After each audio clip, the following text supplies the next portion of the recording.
And greetings, everybody. Keith here. Hoping everybody's having a good day, enjoying life, living life, loving life. I want to remind everybody, hit the like, share, and subscribe button. There is a PayPal link down there for anybody who would care to share some love. All is appreciated. And we're going to get into it tonight with Gaza and the rules of land warfare and show some discrepancies in their behaviors on both sides. Because I don't know full details, but I do know certain details that incline me to believe that they're both involved in atrocities that shouldn't be occurring, and it's tit for tat type shit, and it's being done against civilians, and that's a terrible thing. It's one of the considerations of war that most people don't think about because they somehow seem to think they're protected, yet somehow, even though there are protections written for them, we still see that they're not protected. So let's look into it. And this is the rules of land warfare, section 219, diplomatic agents of neutrals. Diplomatic agents of a neutral power should not be prevented from leaving a besieged place before hostilities commence. This privilege cannot be claimed while hostilities are in progress. So hostilities are in progress, so there's no more diplomacy in that regards. The same privileges should properly be accorded to a consular officer of a neutral power. Should they voluntarily decide to remain, they must undergo the same treatment as other inhabitants. Now, when I read this, I see the similar language that I see elsewheres. Particular in scriptures, we won't talk about that, but one I do want to point out is the Lieber Code. And here we have Article 53 of the Lieber Code, and it says the enemy's chaplains, officers of the medical staff, apothecaries, that's what we're talking about with the diplomats and stuff, counselors, hospital nurses, and servants. And here it says that they fall into the hands of the American army. In this here, we're talking about the rules of land warfare as it relates to Gaza and Israel. It's hands of the enemy army, are not prisoners of war unless the commander has reasons to retain them. In this latter case, or if at their own desire, in other words, if they voluntarily stay behind, they are allowed to remain with their captured companions. They are treated as prisoners of war and may be exchanged if the commander sees fit. Just an important distinction there between the Lieber Code and the rules of land warfare is that they literally say the same thing and using different languages. And like I said, through the Uniform Commercial Code, pointed this out to me, that the law is construed to be uniform throughout all jurisdictions, even during rules of land warfare, because technically, people, this isn't about anything more than a commercial aspect. Israel was established in 1948 as a state. And in my strong opinion, of course, I'm not political and I don't really have political views. So it's not about that. It's in my strong opinion, the people have been duped to believe in something that isn't actually what it is. So as we continue on, it talks about persons in zone between troops. There's that term zone. Persons dwelling in the zone between the opposing forces in the first stages of a siege are treated as inhabitants of the invaded locality. Individuals leaving without permission.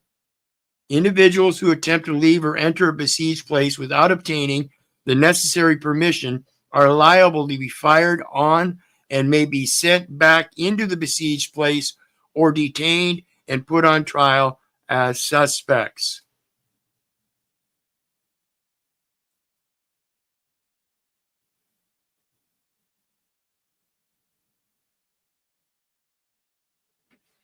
This is as it relates to people going in to get the grains and stuff that are supposedly going to help them in their starvation, while they're not able to provide water because of the expense. It's too much expense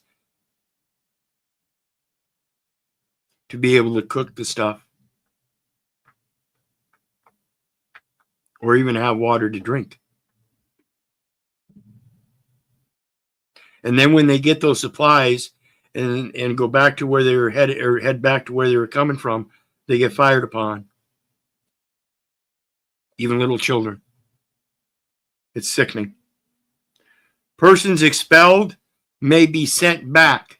When a commander of a besieged place expels the non-combatants in order to lessen the number of those who consume his stock of provisions,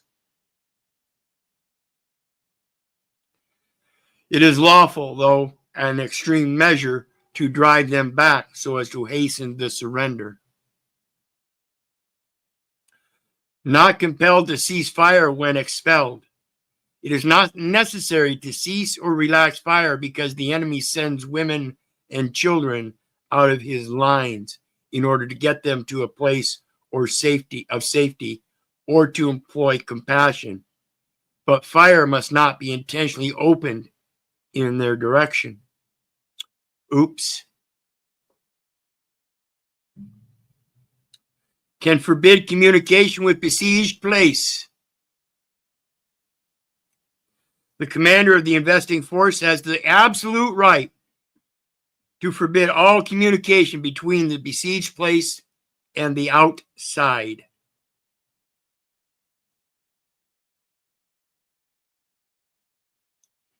The application of this rule to diplomatic envoys of neutral powers is unsettled. So they say it, but the application is unsettled as it relates to those diplomatic envoys. And here we have buildings dedicated to religious works, etc., to be spared, where these people are gladly posting on their social sites, these Israelis, that the places that the people have been removed from to put them in a safe space have been bombarded and destroyed, even though they're supposed to be spared. And they're destroyed without retaliation or without resistance because the people have been removed out of them. So the incurring Israel forces can go in unbothered, set explosives, and then blow them all up. They're not even using firepower. They're using explosives. In sieges and bombardments, all necessary steps must be taken to spare, as far as possible, buildings dedicated to religion, art, science, or charitable purposes, historic monuments, hospitals, and places where the sick and wounded are collected, provided they are not being used at the time for military purposes.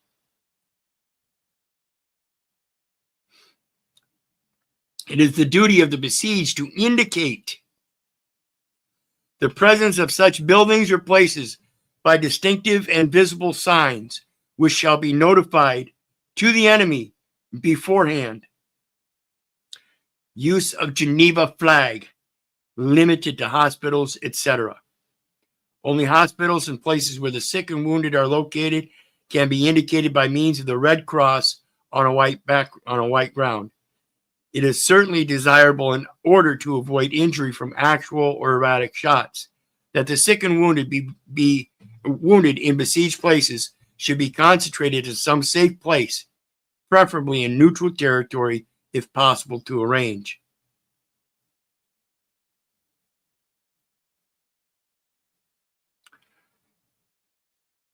And that, folks, is what's not being done in these instances.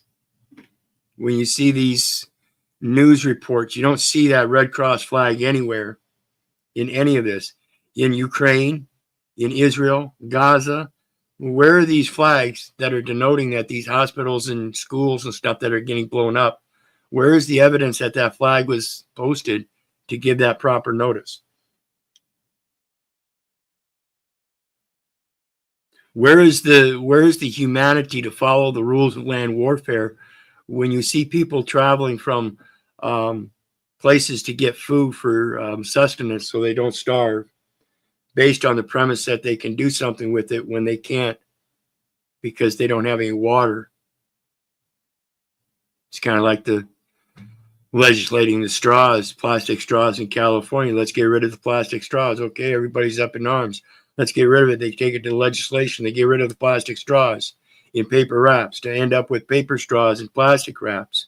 Well, the whole time they ignored the actual issue of plastics entirely, because when they get done, they put that straw in a goddamn plastic cup with a plastic lid. So what good is the food if they can't eat it because they can't cook it because they don't have water? And they don't get water because, of course, the water is too expensive to deliver per weight. Them dry noodles and grains, that's easy. But water is expensive, yet it's free. How does that work?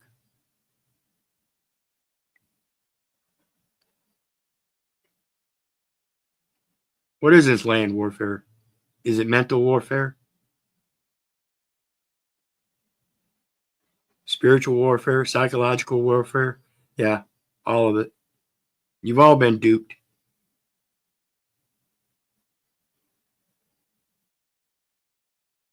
In the meantime, you guys know me. I love you, but I don't give a rat's ass whether you love me back. Let's say I don't care if you hate me. I don't care if you don't respect me. That's on you. So may God bless you and love you. Have a good night. We'll see you next time. Bye now.